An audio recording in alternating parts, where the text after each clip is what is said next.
Good morning, children.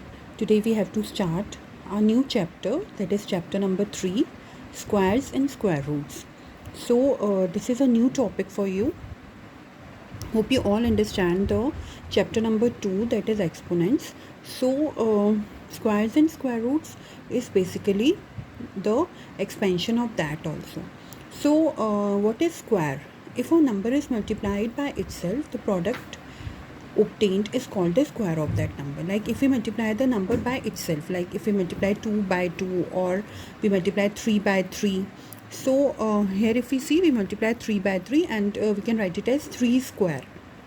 We read it as 3 square and the answer will be 9. हम यहाँ पे square लगा देते हैं. 3 स्क्वायर का मतलब ये होता है 3 into 3. आपने एक्सपोनेंट्स एंड पावर्स में भी पढ़ा है.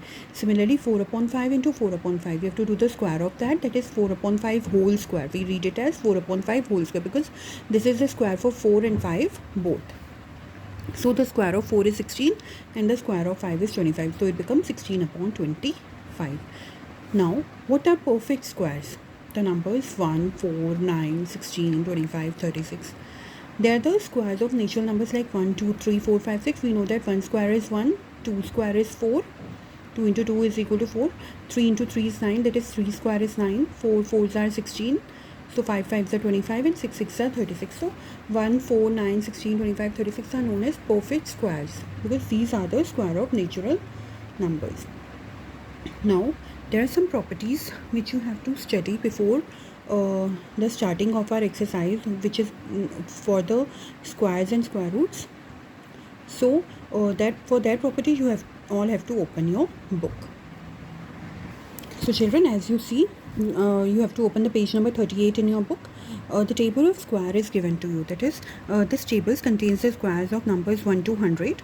You have to memorize at least the squares of numbers of 1 to 30 and few other selected numbers also. Because when you do the questions, if you know the squares of some that numbers from 1 to 30 and some special numbers, you know the square of that, it becomes easier for you to solve that.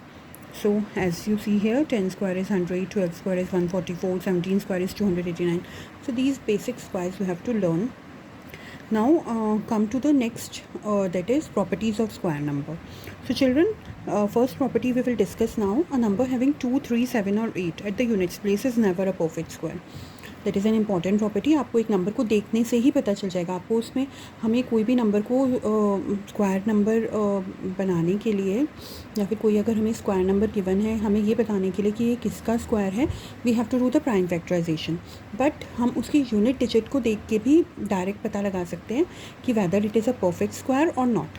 तो अगर कोई भी number है जो आपका number and हो रहा है 2, 3, 7 और 8 पे, उसकी यूनिट प्लेस पे 2, 3, 7 और 8 होता है, तो that means it will never be a perfect square. That means जो स्क्वायर नंबर्स होते हैं वो 2, 3, 7 और 8 में कभी भी एंड नहीं करते.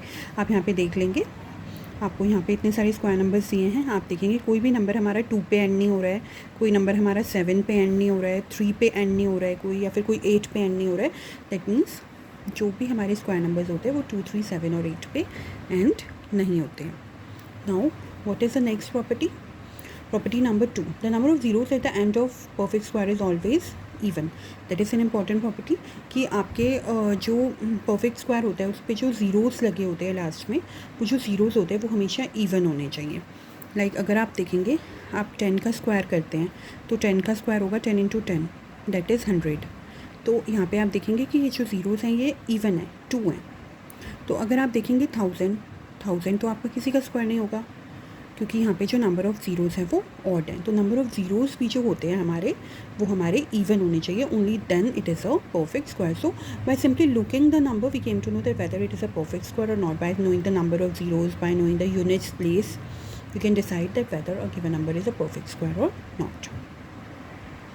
Now come to the third property. Squares of even numbers are always even numbers and squares of odd numbers are always odd numbers. जो इवन नंबर्स होते हैं उनके स्क्वायर्स हमेशा इवन नंबर्स ही होंगे और जो ऑड नंबर्स हैं उनके स्क्वायर्स हमेशा ऑड नंबर्स ही होंगे. लाइक यू नो दैट 3 का स्क्वायर 9 होता है, तो 3 is odd and 9 is odd also. Similarly 33 square is 1089, तो 33 is odd and 1089 is also odd. Similarly as it is given है 84 स्क्वायर इज़ 7056. सो 4 आपको पता है इवन है, और 6 भी आपका इवन है. तो square of even numbers are even and the square of odd numbers are odd. Now come to the next property. The square of a natural number other than 1 is either a multiple of 3 or exceeds a multiple of 3 by 1. In other words, the perfect square leaves the remainder 0 or 1 divided by 3. इन्होंने ये बोला है कि आप कोई भी perfect square जो होता है अगर आप उसे 3 से डिवाइड करते हैं तो या तो रिमाइंडर 0 आएगा या फिर 1 आएगा, इसके अलावा कुछ भी नहीं आएगा. तो एग्जांपल्स आप ले लीजिए. कोई भी आपने देखा, कोई भी आप स्क्वायर नंबर्स ले लीजिए. आपने 144 लिया. 144 इज़ द स्क्वायर ऑफ 12. तो आपने 144 को 3 से डिवाइड किया. 3 4 सा 12, तो 3 8 सा 24. तो आप यहाँ पे देखेंगे कि 3 तो हमारा रिमाइंडर यहाँ पे 0 आ गया. अब इसके बाद आप और कोई ले लीजिए. आप 125 आप ले लीजिए 25. तो आप 25 को अगर 3 से डिवाइड करेंगे तो 3 8 सा 24 होता है. यहाँ पे आप देखेंगे रिमाइंडर 1 आएगा. तो कोई भी आपका परफेक्ट स्क्वायर है वो अगर 3 से डिवाइड होगा तो that means the remainder will be either 0 और 1. And square of a natural number other than 1 is either a multiple of 4 और exceeds a multiple of 4 by 1. Similarly एक नेचुरल नंबर का जो स्क्वायर होता है 1 के अलावा वो या तो 4 का मल्टीपल होगा या फिर 4 के मल्टीपल को 1 एक्सीड करेगा. लाइक सिमिलरली अगर हमने 25 लिया है, 25 को आप कैसे लिख सकते हैं? 25 आपको 4, अब यहाँ पे 3 का डिविजिबिलिटी था, यहाँ पे 4 का है. 4 6 है 24. तो यहाँ पे आपका रिमाइंडर 1 हो गया. तो दैट मीन्स यहाँ पे भी 1 रिमाइंडर बच रहा है हमारा. और अगर आप ले लीजिए 441 आपने लिया, यहाँ पे आप 4 से डिवाइड कीजिए. 4 1 सा 4, 4 1 सा 4, 1 0 0. सो यहाँ पे भी रिमाइंडर आपका 1 है. तो that means if a number is one divided by 3 leaves remainder 2. अगर रिमाइंडर उसका 2 आ जाता है तो वो परफेक्ट स्क्वायर नहीं है, क्योंकि या तो रिमाइंडर 0 आएगा या फिर रिमाइंडर आपका 1 आएगा अगर वो 3 से डिवाइड हो रहा है. और इसी तरीके से अगर कोई नंबर आपका 4 से डिवाइड हो रहा है तो या तो उसका रिमाइंडर 2 आएगा या फिर 3 आएगा. अगर रिमाइंडर 2 या 3 आता है 4 से डिवाइड होने पे then it is not a perfect square, क्योंकि रिमाइंडर हमेशा 1 ही आएगा. So that thing you have to keep in mind. Now children, the next property is if n is a perfect square then 2n can never be a perfect square. अगर n आपका एक perfect square होता है तो 2n आपका perfect square कभी भी नहीं होगा. मैं आपको एक एग्जांपल बताती हूँ. मान लीजिए आपका 4, आपको पता है 4 एक परफेक्ट स्क्वायर है. कुछ 2 2 सा 4 4.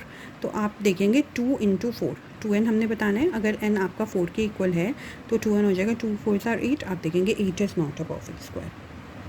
8 आपका परफेक्ट स्क्वायर नहीं है. तो that is an important thing कि अगर n एक परफेक्ट स्क्वायर है then 2n can never be a perfect square. Next property is perfect square number is never negative. और जो स्क्वायर नंबर होता है वो नेगेटिव नहीं होता है. ये भी एक इंपॉर्टेंट चीज़ है. आपको पता है अगर आप -3 ले लेते हैं एक नंबर, ये नंबर नेगेटिव है. अगर आप इसका स्क्वायर कर देंगे तो ऑटोमेटिकली आपने एक्सपोनेंट्स में भी पढ़ा है कि नेगेटिव अगर होता है और उसकी पावर इवन होती है तो आपको पता है आंसर हमारा पॉजिटिव आता है. तो -3 इज स्क्वायर इज़ 9. तो that means the square number is never perfect. Square number is negative is never negative. For every natural number n, we have next property is for every natural number n, we have the sum of first n natural number is equal to n square. So, what is the meaning of that? कोई भी आपने natural number n लिया है, जो पहले n odd natural numbers होते हैं उनका जो सम होता है वो n स्क्वायर के इक्वल होता है. लाइक आपने ये नंबर्स लिए 1 + 3 + 5 + 7 + 9 + 11 + 13. आप कितना भी ले सकते हैं, आपको इनको ऐड करने की नीड नहीं है. आपको इनको ऐड करना है, बट आप ये देखेंगे कि ये ऑड नंबर्स हैं और एक सीक्वेंस में है. तो आप सिंपली इन्हें काउंट कर लेंगे 1 2 3 4 5 6 7 एंड 8. तो हो जाएगा आपका 8 square and that will be equal to 64. So this is one of the most important property of square numbers. Now come to the next property, that is property 8. For every natural number n, n plus 1 whole square minus n square is equal to n plus 1 plus n, n plus 1 plus n. So what is the meaning of that? कोई भी आपके दो consecutive natural numbers होते हैं, उनका जो difference होता है that is equal to their sum. Like अगर ये 13 and 14 are consecutive natural numbers, तो 14 square minus 13 square is equal to 14 + 13 that is 27. Similarly 28 square minus 27 square is equal to 28 + 27 is equal to 55. So children, when you will do the questions based on that, you will understand that properties better. Now the next important thing is Pythagorean triplet. Now what is a Pythagorean triplet? Triplet आपको पता है कोई भी तीन natural numbers हम ले लेंगे m, n और p, और वो इस तरीके से अरेंज हो रखे होते हैं that m square plus n square is equal to p square. m square plus n square is equal to p square. Like 3 4 5 हमने एक नंबर लिया है, तीन नेचुरल नंबर्स है हमारे, तो यहाँ पे जो बिगर नंबर है that is 5 square is equal to 3 square plus 4 square. तो ये ऐसे अरेंज हो रखे होते हैं, इनको आप पाइथागोरियन ट्रिपलेट कहते हैं.